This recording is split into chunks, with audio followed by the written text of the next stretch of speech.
के यहाँ रखेंगे? मरेंगे जिएंगे मरेंगे ना। 100 बात के एक बात बोलिए। दबाव में मत आइए।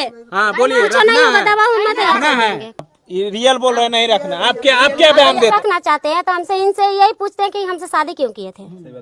तो अच्छा शादी हमारा घर द्वार जैसे था वैसे जिस तरह का था उस तरह का बना दिया। मम्मी को तो घर आपका बेच के आए नहीं, हमारा मान सम्मान सब कुछ ना खत्म हुआ है। हमारा इज्जत में सब आपका गलती नहीं। छोड़ा से कहा कि आपको और पति नहीं मिला जी, ये बुतरू से शादी कर लिए। ये राजी हुए थे तब हुआ था।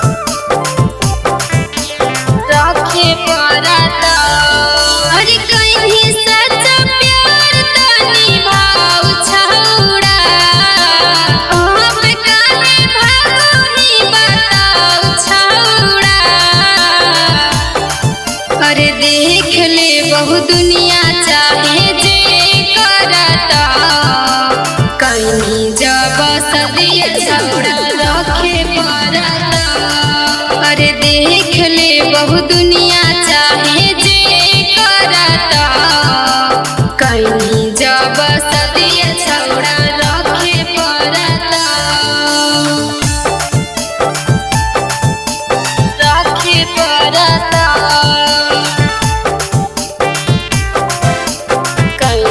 जब सदिया छौड़ा रखे पड़ता।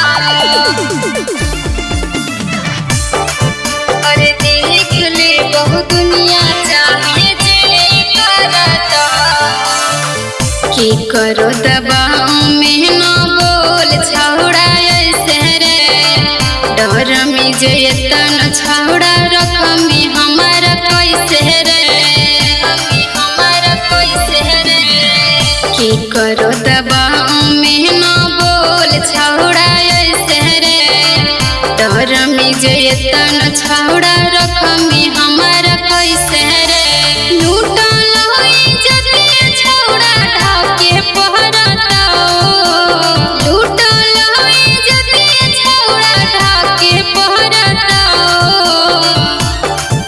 अरे देख ले बहु दुनिया चाहे जे करता कहीं जब सदिया छौड़ा रखे पड़ता। अरे देख ले बहु दुनिया चाहे जे करता कहीं जब सदिया छौड़ा रखे पड़ता। रखे पड़ता कहीं जब सदिया छौड़ा रखे पड़ता।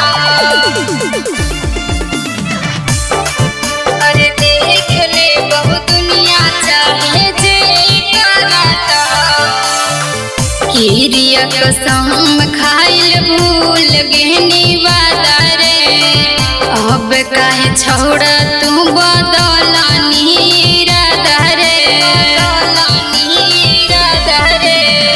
किरिया कसम खाइल भूल गहनी वादा रे अब काहे छौड़ा तू बदलानी इरादा रे जिंदगी भर छौड़ा तोरा रहे पड़ता जिंदगी भर छौड़ा संगे रहे पड़ता।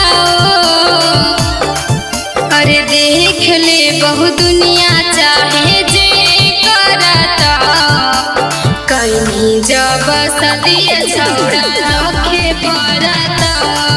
अरे देख ले बहु दुनिया